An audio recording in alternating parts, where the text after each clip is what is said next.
नमस्कार दोस्तों।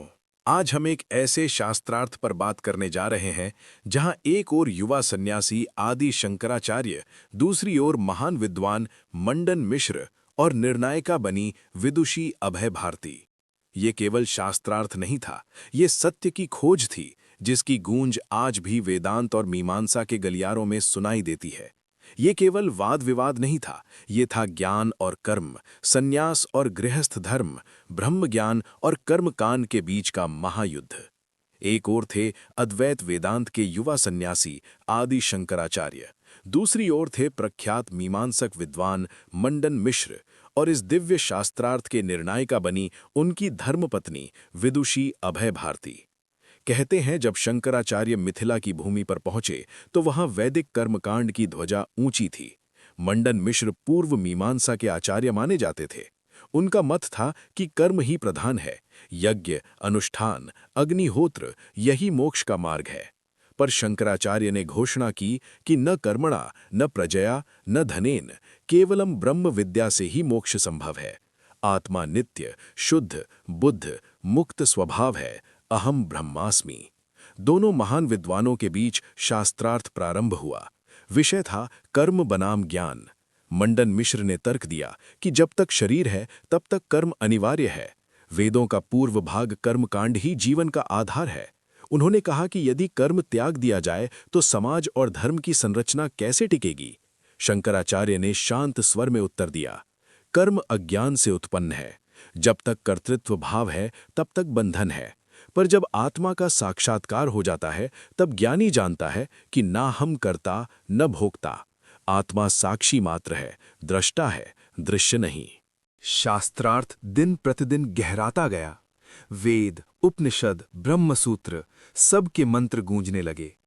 वातावरण ऐसा था मानो स्वयं सरस्वती वहां विराजमान हो। निर्णय के लिए अभय भारती को मध्यस्थ बनाया गया। उन्होंने दोनों के गले में पुष्प मालाएं डाल दी और कहा, जिसकी माला पहले मुरझाएगी वही पराजित माना जाएगा, क्योंकि क्रोध और अस्थिरता से देह का ताप बढ़ता है। कई दिनों तक संवाद चलता रहा, प्रश्नों की वर्षा, तर्कों की गूंज, शास्त्रों का उद्धरण। अंततः मंडन मिश्र की माला मुरझाने लगी। उनके मुखमंडल पर गंभीरता थी, पर हृदय में कहीं शंकराचार्य के तर्कों की सत्यता स्वीकारने का भाव भी। तभी अभय भारती ने कहा, आचार्य, अभी पूर्ण विजय नहीं हुई। मैं मंडन मिश्र की अर्धांगिनी हूं। शास्त्रानुसार पत्नी अर्धम शरीरम होती है। यदि आप इन्हें पराजित कर चुके हैं तो मुझे भी संतुष्ट करना होगा। अब विषय बदला। उन्होंने काम शास्त्र और गृहस्थ धर्म से जुड़े प्रश्न पूछे। एक सन्यासी के लिए यह क्षेत्र अपरिचित था। शंकराचार्य ने क्षण भर मौन धारण किया। ये मौन पराजय का नहीं, बल्कि गहन चिंतन का था। कथा कहती है कि सत्य की खोज में उन्होंने अद्भुत उपाय किया, पर काय प्रवेश, ताकि जीवन के उस पक्ष का भी अनुभव कर सकें जिसे उन्होंने सन्यास में त्याग दिया था। और यहीं से इस शास्त्रार्थ की कथा और भी रहस्यमय और भी रोचक हो जाती है। अब कथा एक अद्भुत मोड़ लेती है जब विदुषी अभय भारती ने गृहस्थाश्रम, काम तत्व और दाम्पत्य धर्म से जुड़े सूक्ष्म प्रश्न उठाए तो सभा स्तब्ध रह गई। एक सन्यासी के लिए ये विषय केवल शास्त्र का नहीं, अनुभव का भी था, और अद्वैत वेदांत अनुभव विरहित तर्क को अधूरा मानता है। आदि शंकराचार्य ने विनम्रता से समय मांगा। ये समय पराजय से बचने के लिए नहीं था, बल्कि पूर्णता के लिए था। वे जानते थे, यदा सर्वम अनुभूयते तदा पूर्णम ज्ञानम। कथा परंपरा में आता है कि उन्होंने योग बल से परकाय प्रवेश किया। उसी समय एक राजा का देहावसान हुआ था। आचार्य ने सूक्ष्म शरीर से उस राजदेह में प्रवेश किया। अब वे राजमहल में थे। भोग, ऐश्वर्य, स्त्री संग, राजकर्व सबका अनुभव करते हुए, पर भीतर साक्षी भाव में स्थित। राजा के रूप में रहते हुए भी उनका अंतःकरण कहता रहा, नाहम देहः न मे देहः, अहम साक्षी निरुपाधिकः। उन्होंने संसार के उस पक्ष को जाना जिसे वे पहले केवल शास्त्र से जानते थे। कुछ समय पश्चात उन्होंने देह त्याग कर पुनः अपने सन्यासी शरीर में प्रवेश किया। सभा पुनः सजी। अब अभय भारती के प्रश्नों का उत्तर केवल तर्क से नहीं, अनुभव सिद्ध ज्ञान से दिया गया। उन्होंने काम को भी ब्रह्म की अभिव्यक्ति बताया। यह सर्वत्र ब्रह्म पश्यति तस्य कामोपि न बंधनम। अर्थात जो सब में ब्रह्म देखता है उसके लिए कोई विषय बंधन नहीं बनता। अभय भारती मौन हो गईं। उनके नेत्रों में सम्मान था। उन्होंने स्वीकार किया, आचार्य, आपका ज्ञान केवल शास्त्रगत नहीं, अनुभवगम्य है। आप विजयी हैं। सभा में मौन छा गया। उस मौन में पराजय नहीं, रूपांतरण था। मंडन मिश्र ने शंकराचार्य के चरणों में प्रणाम किया। उन्होंने कहा, आज ज्ञात हुआ कि कर्म का परम फल ज्ञान ही है। यज्ञ बाह्य है पर आत्मयज्ञ आंतरिक। मंडन मिश्र ने संन्यास ग्रहण किया और वे बने सुरेश्वराचार्य। वही सुरेश्वराचार्य जिन्होंने आगे चलकर अद्वैत वेदांत की परंपरा को सुदृढ़ किया। इस प्रकार वो शास्त्रार्थ केवल वाद विवाद नहीं रहा, वो बना कर्म से ज्ञान की यात्रा, अहंकार से समर्पण की यात्रा। और संदेश स्पष्ट था, जब तक मैं करता हूं ये भाव है, तब तक संसार है। जब अहम ब्रह्मास्मि का साक्षात्कार हो जाए तब सब बंधन मिट जाते हैं। लेकिन क्या सच में कर्म और ज्ञान विरोधी हैं, या वे एक ही साधना पथ के दो क्रमिक सोपान हैं?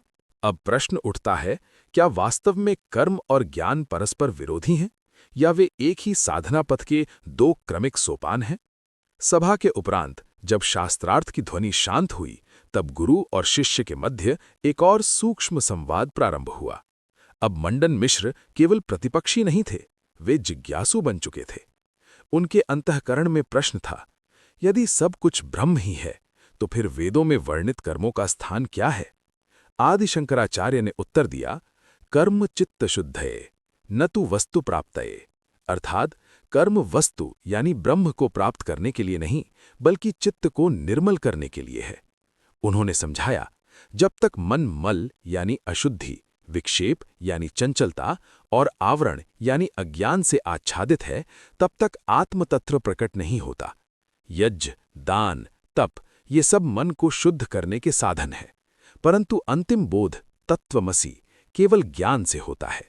मंडन मिश्र, जो अब अंतर्मुख हो चुके थे, बोले, तो क्या मीमांसा व्यर्थ है? आचार्य मुस्कुराए, नहीं, मीमांसा साधन है पर साध्य नहीं।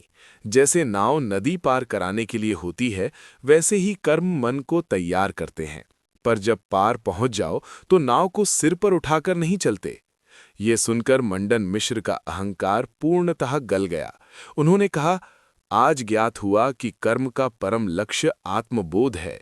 अहम कर्ता ये मिथ्या है, सत्य तो केवल अहम ब्रह्मास्मि है। संन्यास ग्रहण के समय उनका नाम रखा गया सुरेश्वराचार्य। वे अद्वैत परंपरा के प्रमुख आचार्यों में से एक बने। आगे चलकर उन्होंने वर्तिक ग्रंथों की रचना कर वेदांत को और सुदृढ़ किया। उधर विदुषी अभय भारती ने भी इस रूपांतरण को सहज भाव से स्वीकार किया। उन्होंने कहा, यत्र ज्ञानम तत्र मुक्तिः। जहां सत्य का प्रकाश है, वहीं वास्तविक स्वतंत्रता है। ये शास्त्रार्थ केवल दो व्यक्तियों का संवाद नहीं था, ये था कर्म से ज्ञान तक की यात्रा, बाह्य अनुष्ठान से आंतरिक समाधि तक की यात्रा, मैं से ब्रह्म तक की यात्रा। और संदेश आज भी उतना ही प्रासंगिक है। जब तक हम स्वयं को देह, मन, भूमिका, कर्ता मानते हैं, तब तक बंधन है। जब साक्षी भाव में स्थित होकर जान लेते हैं कि नित्यः, शुद्धः, बुद्धः, मुक्तः, तब मुक्ति यहीं अभी संभव है। पर एक गूढ़ प्रश्न अभी भी शेष है। यदि सब कुछ ब्रह्म है, तो फिर ये जगत क्यों प्रतीत होता है? ये माया क्या है जो सत्य को ढक लेती है? यहीं से अगला अध्याय प्रारंभ होगा, माया और अद्वैत का रहस्य। माया का आवरण। सभा शांत हो चुकी थी। शिष्य मंडली के बीच बैठे हुए आदि शंकराचार्य ने गंभीर स्वर में कहा, यदि ब्रह्म सत्य है, एकमेव अद्वितीयम, तो ये जगत, ये विविधता, ये सुख दुख सब क्या है? उन्होंने स्वयं उत्तर दिया, ब्रह्म सत्यम जगन मिथ्या जीवो ब्रह्मैव नापरः। पर यहां मिथ्या का अर्थ शून्यता नहीं है। मिथ्या का अर्थ है जो प्रतीत तो होता है पर अपने आप में स्वतंत्र सत्य नहीं है।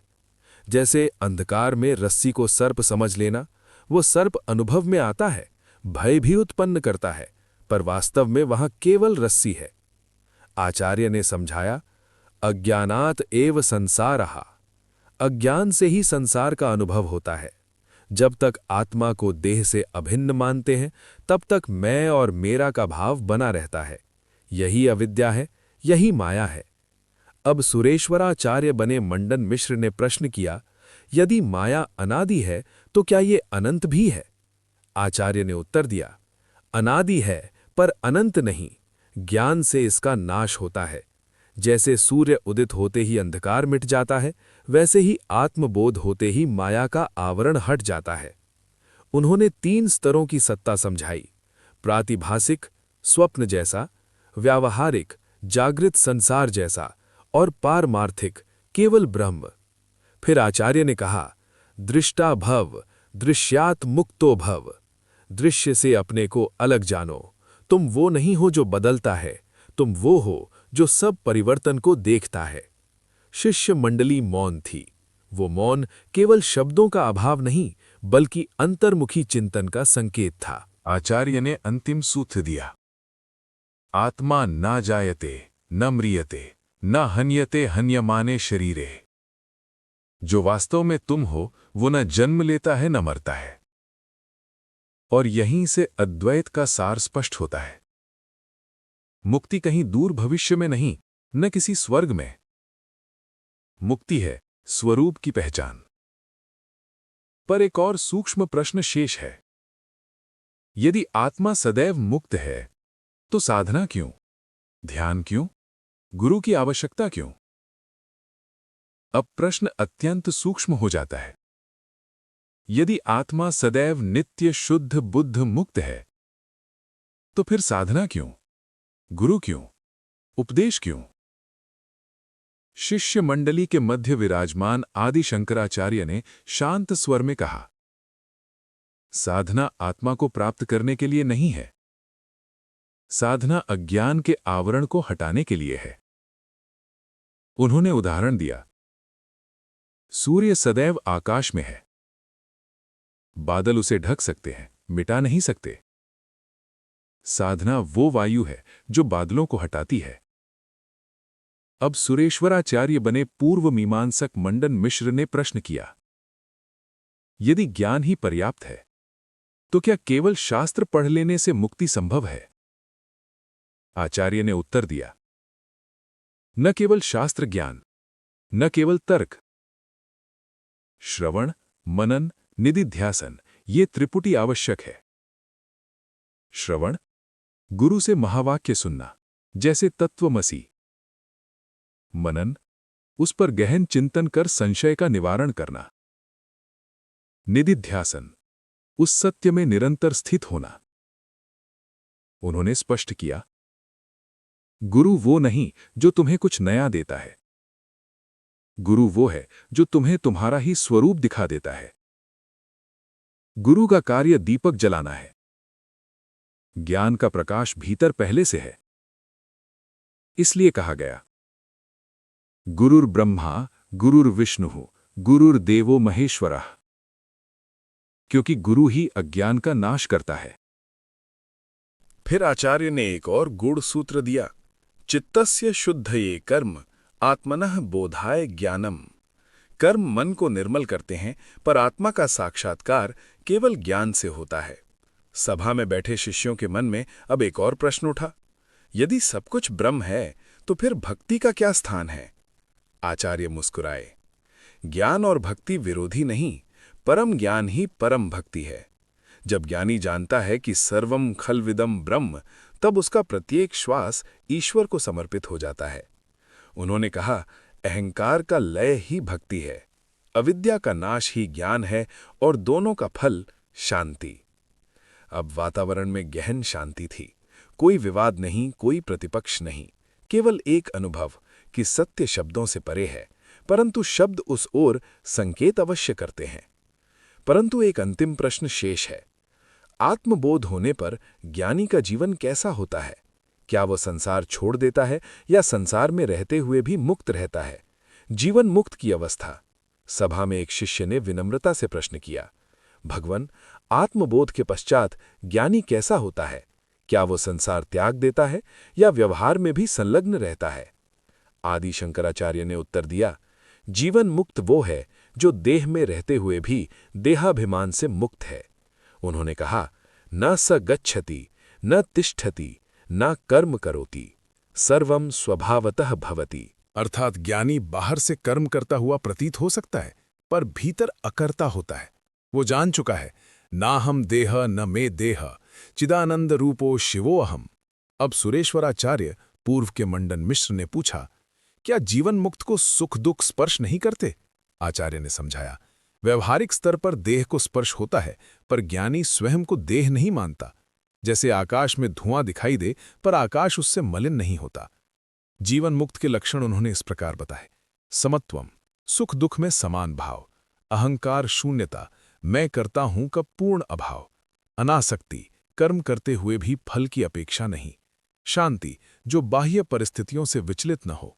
उन्होंने कहा, यह सर्वत्र आत्मानम पश्यति सह मुक्तः, जो सब में स्वयं को देखता है और स्वयं में सबको देखता है, वही मुक्त है। जीवन मुक्त संसार से भागता नहीं, वो संसार को मिथ्या जानकर भी करुणा से प्रेरित होकर कार्य करता है। उसका प्रत्येक कर्म लोकहित में होता है, पर भीतर पूर्ण मौन। आचार्य ने अंतिम सूत्र दिया, जीवन मुक्तः स एव यह अत्रैव ब्रह्म भवति, जो यहीं इसी जीवन में ब्रह्म भाव को जान ले, वही जीवन मुक्त है। सभा मौन हो गई, कोई और प्रश्न शेष नहीं था।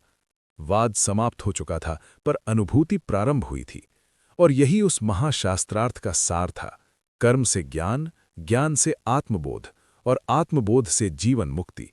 परंतु एक अंतिम चिंतन अभी भी शेष है, क्या ये मार्ग केवल विरले महापुरुषों के लिए है, या आज भी यहीं इसी क्षण कोई साधक इस सत्य को जान सकता है? अब अंतिम प्रश्न सामने है, क्या ये अद्वैत का मार्ग केवल विरले सन्यासियों के लिए है, या एक साधारण गृहस्थ भी इस सत्य को जान सकता है? सभा में बैठे एक युवक ने साहस कर पूछा, भगवन, हम न तो महान पंडित हैं न सन्यासी, क्या आत्मबोध हमारे लिए संभव है? आदि शंकराचार्य ने करुण दृष्टि से कहा, आत्मा न ब्राह्मणस्य न क्षत्रियस्य न गृहस्थस्य न सन्यासिनः, आत्मा सर्वस्य है। उन्होंने समझाया, मुक्ति किसी आश्रम, वेश या बाहरी स्थिति पर निर्भर नहीं, मुक्ति निर्भर है विवेक और वैराग्य पर। विवेक, नित्य और अनित्य का भेद जानना, वैराग्य, अनित्य वस्तुओं में आसक्ति का क्षय। फिर उन्होंने 4 साधन बताए, जिन्हें साधन चतुष्टय कहा, विवेक, वैराग्य, षट संपत्ति, शम, दम, उपरति, तितिक्षा, श्रद्धा, समाधान, और मुमुक्षुत्वम, मुक्ति की तीव्र इच्छा। उन्होंने कहा, यदि मुमुक्षुत्वम जागृत हो जाए तो मार्ग स्वयं प्रकट होता है। अब सुरेश्वराचार्य पूर्व के मंडन मिश्र बोले, तो क्या गृहस्थ जीवन बाधक नहीं? आचार्य ने उत्तर दिया, बाधक बाहर नहीं, भीतर है, आसक्ति बंधन है, स्थिति नहीं। गृहस्थ भी कर्म करते हुए साक्षी भाव में रह सकता है। सन्यासी भी यदि अहंकार में है तो बंधन में है। फिर आचार्य ने अंतिम उपदेश दिया, नित्यम आत्मचिंतनम कुरु, क्षणभंगुरे जगति स्थायित्वम मा अपेक्षस्व, स्वरूपे स्थित्वा कर्माणि कुरु। अर्थात इस परिवर्तनशील जगत में स्थायित्व मत खोजो, अपने साक्षी स्वरूप में स्थित होकर कर्म करो। सभा समाप्त हुई, पर संदेश अमर हो गया। ये कथा केवल एक ऐतिहासिक शास्त्रार्थ नहीं, ये हर साधक के भीतर चलने वाला संवाद है। कर्म और ज्ञान के बीच, अहंकार और समर्पण के बीच, अज्ञान और प्रकाश के बीच, और अंत में सत्य अत्यंत सरल है। तुम वो नहीं जो जन्मा है, तुम वो नहीं जो बदलता है, तुम वो हो, नित्य, शुद्ध, बुद्ध, मुक्त। अब कथा का बाह्य शास्त्रार्थ समाप्त हो चुका है, पर भीतर का शास्त्रार्थ अभी भी चल रहा है। जब सभा भंग हुई, लोग अपने अपने गृह लौटे, पर अनेक के मन में एक ही प्रश्न गूंज रहा था, क्या मैं भी उस सत्य को जान सकता हूं जिसके लिए इतना महान वाद विवाद हुआ? आदि शंकराचार्य ने अपने समीप बैठे शिष्यों से कहा, शास्त्रार्थ का उद्देश्य विजय नहीं, अविद्या क्षय है। उन्होंने स्पष्ट किया, वाक विलास से आत्मा नहीं मिलती, मौन निष्ठा से आत्मा प्रकट होती है। फिर उन्होंने एक सूक्ष्म साधना बताई, को अहम, मैं कौन हूं? उन्होंने कहा, जब भी मन कहे मैं दुखी हूं, पूछो, दुख किसे है? देह को, मन को, या उस साक्षी को जो इन सब को देख रहा है? जब मन कहे मैं सफल हूं, पूछो, ये सफलता किसकी है? क्या साक्षी बदलता है? धीरे धीरे साधक अनुभव करता है। विचार आते हैं, जाते हैं, भावनाएं उठती हैं, गिरती हैं, पर एक तत्व स्थिर है, साक्षी चैतन्य। अब सुरेश्वराचार्य बने मंडन मिश्र ने इस शिक्षा को आगे बढ़ाया। उन्होंने कहा, आत्मा को जानना किसी नई वस्तु को प्राप्त करना नहीं, ये केवल भ्रांति का अंत है। उन्होंने समझाया, जैसे स्वप्न से जागते ही स्वप्न का संसार लुप्त हो जाता है, वैसे ही आत्मबोध होते ही मैं और मेरा की सीमाएं ढह जाती हैं। आचार्य ने अंतिम निर्देश दिया, नित्यम ब्रह्म चिंतनम, नित्यम साक्षी भावः, नित्यम शांति ही। फिर वे मौन हो गए। वह मौन उपदेश से भी अधिक प्रभावी था, क्योंकि शब्द द्वैत में चलते हैं, पर मौन अद्वैत है। और शायद यही इस समग्र कथा का गूढ़ सार है। बाह्य शास्त्रार्थ इतिहास में हुआ, पर आंतरिक शास्त्रार्थ अभी भी तुम्हारे भीतर चल रहा है। जब तुम अपने भीतर उठते विचारों को देखोगे, जब मैं करता हूं ये भाव ढीला पड़ेगा, जब साक्षी में विश्राम होगा, तब समझोगे शंकर और मंडन का संवाद तुम्हारे ही भीतर घट रहा था। और उसी क्षण तुम पाओगे कि खोज समाप्त हो गई है, क्योंकि जिसे खोज रहे थे वही स्वयं खोजी था। एकांत में बैठे हुए आदि शंकराचार्य ने अपने शिष्यों से कहा, यावत् अहंकारः तावत् संसारः, अहंकारस्य लये संसारस्य लयः। अर्थात जब तक मैं की दृढ़ धारणा है, तब तक जगत का अनुभव है। जैसे ही कर्तृत्व ढीला पड़ता है, बंधन भी ढीला पड़ने लगता है। उन्होंने समझाया, साधक को बाहर शत्रु खोजने की आवश्यकता नहीं। राग, द्वेष, भय, कामना, यही आंतरिक ग्रंथियां हैं। इन्हें काटने का शस्त्र है विवेक और निरंतर आत्मस्मरण। अब सुरेश्वराचार्य, पूर्व के मंडन मिश्र, अपने अनुभव से बोले, मैंने कर्म में पूर्णता खोजी, पर शांति नहीं मिली। जब जाना कि कर्ता भी मिथ्या है, तभी विश्राम मिला। उन्होंने एक गूढ़ उदाहरण दिया। लहर यदि स्वयं को लहर माने तो वो उठेगी, गिरेगी, डरेगी, पर यदि जाने कि मैं सागर हूं तो फिर उठना गिरना खेल हो जाता है। आचार्य ने आगे कहा, न संसार त्याज्य, न संसार ग्राह्य, दृष्टि परिवर्तनीय। संसार को छोड़ने की आवश्यकता नहीं, केवल दृष्टिकोण बदलने की आवश्यकता है। जब तुम वस्तुओं में स्थायित्व ढूंढना बंद कर देते हो, जब संबंधों में स्वामित्व की पकड़ ढीली हो जाती है, जब कर्म में फल की आकांक्षा क्षीण हो जाती है, तब भीतर स्वतः एक मौन उतरता है। और वही मौन समाधि का बीज है। समाधि केवल आंखें बंद कर बैठना नहीं, समाधि है क्षण क्षण साक्षी में स्थित रहना। आचार्य ने अंतिम संकेत दिया, अहम ब्रह्मास्मि। ये वाक्य दोहराना पर्याप्त नहीं। जब तक ये अनुभव न बन जाए, तब तक साधना चलती रहती है, और जब अनुभव हो जाए, तब कुछ भी प्राप्त करने को शेष नहीं रहता, क्योंकि जो खोजा जा रहा था वो कभी खोया ही नहीं था। अब कथा पूर्ण विराम की ओर नहीं, बल्कि एक गहन मौन की ओर बढ़ती है। यदि तुम ध्यान से सुनो तो पाओगे ये संवाद बाहर नहीं, तुम्हारे भीतर ही घट रहा है। और शायद यही इस समस्त शास्त्रार्थ का अंतिम संदेश है। तुम कभी बंधे नहीं थे, तुम केवल भूल गए थे। शिष्य मौन बैठे थे। वाद समाप्त हो चुका था, पर भीतर का कंपन अभी भी चल रहा था। तभी आदि शंकराचार्य ने धीरे से कहा, मुक्ति प्राप्त करने की वस्तु नहीं, मुक्ति स्मरण करने की वस्तु है। उन्होंने आगे कहा, यदा मनः शांतम तदा आत्मा प्रकाशते, यदा मनः चंचलम तदा संसारः दृश्यते। मन ही बंधन है, मन ही सेतु है। यदि मन विषयों में बहता है, संसार। यदि मन साक्षी में विश्राम करता है, ब्रह्मानुभव। अब सुरेश्वराचार्य, जो कभी मंडन मिश्र थे, बोले, मैंने वेदों का अर्थ कर्म में खोजा, पर वेदों का हृदय ज्ञान में पाया। उन्होंने स्वीकार किया, जब तक मैं जानता हूं ये अभिमान था, तब तक ज्ञान दूर था। जब मैं ही शांत हुआ, तब सत्य स्वयं प्रकट हुआ। आचार्य ने अंतिम साधना बताई। स्मरण रखो 3 सूत्र। साक्षी भाव, हर अनुभव को देखने वाला कौन है? अनित्यत्व बोध, जो बदल रहा है वो तुम नहीं हो। अहंकार क्षय, कर्तृत्व की पकड़ ढीली करो। उन्होंने कहा, न ध्यानम न जपः, केवलम पर्याप्तम। यदि मैं साधक हूं यह भाव दृढ़ है तो द्वैत शेष है। जब मैं कौन यह प्रश्न स्थिर हो जाता है तब द्वैत गलने लगता है। वातावरण में एक अद्भुत शांति उतर आई। कोई अलंकार नहीं, कोई चमत्कार नहीं, केवल सहज बोध। और तब आचार्य ने मौन धारण किया। वह मौन ही अंतिम उपदेश था, क्योंकि जहां शब्द समाप्त होते हैं वहीं अद्वैत प्रारंभ होता है। अब इस कथा का कोई अगला भाग नहीं, क्योंकि अगला भाग तुम्हारे भीतर लिखा जाना है। जब भी जीवन में द्वंद्व उठे, याद रखना शास्त्रार्थ बाहर नहीं, भीतर हो रहा है। जब भी अहंकार उभरे, स्मरण रखना साक्षी सदा शांत है। और जब कभी लगे कि मुक्ति दूर है, धीरे से स्वयं से पूछना, क्या मैं कभी बंधा था? समय बीत चुका था। आदि शंकराचार्य आगे अपनी दिग्विजय यात्रा पर बढ़ चुके थे, पर उनके द्वारा जगाई गई जिज्ञासा अनेक हृदयों में धधक रही थी।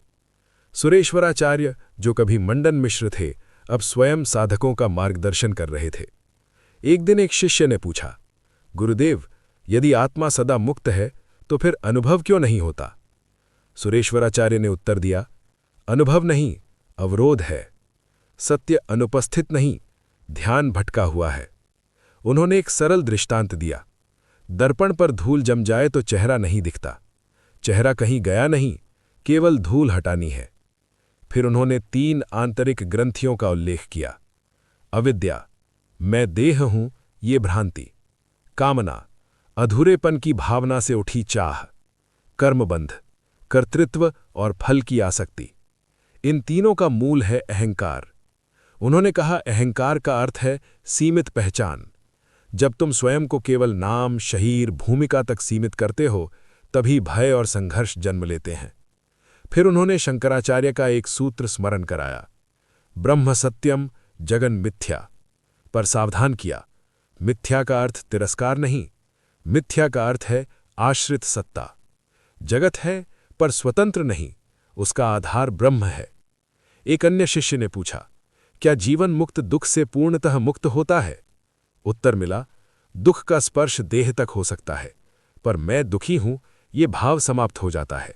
जैसे अभिनेता मंच पर रोता है पर भीतर जानता है यह भूमिका है, और यही अंतिम शिक्षा है। जीवन एक भूमिका है, कर्तृत्व एक आवरण है, पर साक्षी, अचल, निरपेक्ष, शुद्ध तुम्हारा वास्तविक स्वरूप है। जब ये बोध स्थिर हो जाता है, तब साधक और साध्य का भेद मिट जाता है। अब कथा इतिहास से परे है। न शंकर शेष है, न मंडन मिश्र शेष है। शेष है केवल वही चैतन्य जो सब में समान है। यदि तुम अभी शांत होकर सुनो तो पाओगे ये शब्द भी उसी चैतन्य में उठ रहे हैं। और वही अंतिम संकेत है, तुम खोज नहीं रहे, तुम स्मरण कर रहे हो। तब एक संध्या शिष्यों ने पुनः निवेदन किया, भगवन, यदि स्मरण ही साधना है तो हम इस स्मरण को स्थिर कैसे रखें? तभी आदि शंकराचार्य ने अत्यंत सूक्ष्म उपदेश दिया, स्मरण किसी क्रिया का नाम नहीं, स्मरण है विस्मरण का अंत। उन्होंने कहा, तुम प्रयास करके आत्मा को नहीं जानोगे, तुम केवल यह देखो कि अभी क्या नहीं हो तुम। देह बदलती है, तुम साक्षी हो। विचार उठते हैं, तुम दर्शक हो। भावनाएं आती जाती हैं, तुम आधार हो। फिर उन्होंने एक गूढ़ वाक्य कहा, यदा द्रष्टा दृश्ये न लीयते तदा मुक्ति है। जब देखने वाला दृश्य में उलझता नहीं, तभी मुक्ति है। सुरेश्वराचार्य, पूर्व के मंडन मिश्र ने इस शिक्षा को और सरल किया। उन्होंने कहा, जीवन में 3 क्षणों को पकड़ो, प्रतिक्रिया से पहले, विचार के बीच और नींद से जागने के तुरंत बाद। इन क्षणों में शुद्ध साक्षी की झलक मिलती है।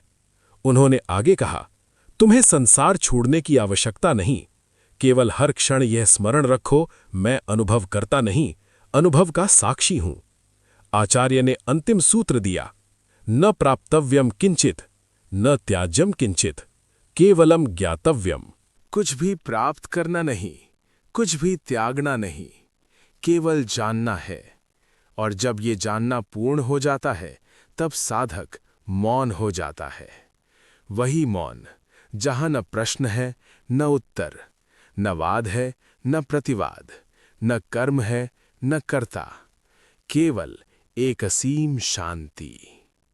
और यदि अब भी तुम्हें लगे कि कथा आगे बढ़े, तो समझो अगला भाग तुम्हारी ध्यान निष्ठा में लिखा जाएगा, क्योंकि अद्वैत की कथा शब्दों से नहीं, अनुभव से पूर्ण होती है। अब शास्त्रार्थ समाप्त नहीं, स्थिर हो गया है तुम्हारे हृदय की निस्तब्धता में। आदि शंकराचार्य ने गहन दृष्टि से कहा, साक्षी को वस्तु की तरह अनुभव नहीं किया जा सकता, क्योंकि जो अनुभव करता है वही साक्षी है। उन्होंने आगे कहा, दृश्यम वस्तु द्रष्टा चैतन्यम। द्रष्टा कभी दृश्य नहीं बन सकता। जैसे आंख सबको देखती है पर स्वयं को सीधे नहीं देख सकती, वैसे ही आत्मा सब अनुभवों का आधार है पर स्वयं अनुभव की वस्तु नहीं बनती। सुरेश्वराचार्य पूर्व के मंडन मिश्र ने जोड़ा, जब तुम कहते हो मुझे शांति चाहिए, तो पहले देखो जो अशांत है वो कौन है? मन। और जो मन की अशांति को जान रहा है वो क्या है? वही साक्षी। उन्होंने कहा, साधना का रहस्य प्रयास में नहीं, अपनी वास्तविक स्थिति पहचानने में है। फिर आचार्य ने एक अत्यंत सूक्ष्म सूत्र दिया, असंगो हम, निर्लेपो हम, सच्चिदानंद रूपो हम। अर्थात मैं असंग हूँ, मैं निर्लेप हूँ, मैं सच्चिदानंद स्वरूप हूँ। उन्होंने समझाया, जब ये केवल वाक्य नहीं बल्कि प्रत्यक्ष बोध बन जाता है, तब साधक के भीतर एक अडिग स्थिरता जन्म लेती है। अब न जीवन से भय, न मृत्यु से चिंता, न हानि से शोक, न लाभ से उन्माद, क्योंकि जो जान चुका है वो स्वयं को कभी सीमित नहीं मानता। और यहीं इस दीर्घ शास्त्रार्थ की अंतिम परिणति प्रकट होती है। बाह्य जगत चलता रहेगा, भूमिकाएं बदलती रहेंगी, कर्म घटित होते रहेंगे, पर भीतर एक अचल, निर्विकार, शांत साक्षी सदा उपस्थित रहेगा। यदि तुम अभी आंखें बंद कर शांत बैठो और केवल ये देखो, विचार आ रहे हैं, जा रहे हैं, शरीर स्थिर है, श्वास चल रही है, तो पाओगे एक तत्व है जो सबको देख रहा है। वही तुम हो, वही अद्वैत है। इस संपूर्ण गाथा में आदि शंकराचार्य, मंडन मिश्र और अभय भारती का ये शास्त्रार्थ हमें स्मरण कराता है, सत्य वाद विवाद से नहीं, अनुभूति से प्रकट होता है। यदि ये ज्ञान यात्रा आपको स्पर्श कर गई हो, तो पुनः मिलेंगे एक नए आध्यात्मिक संवाद के साथ। ओम तत्सत।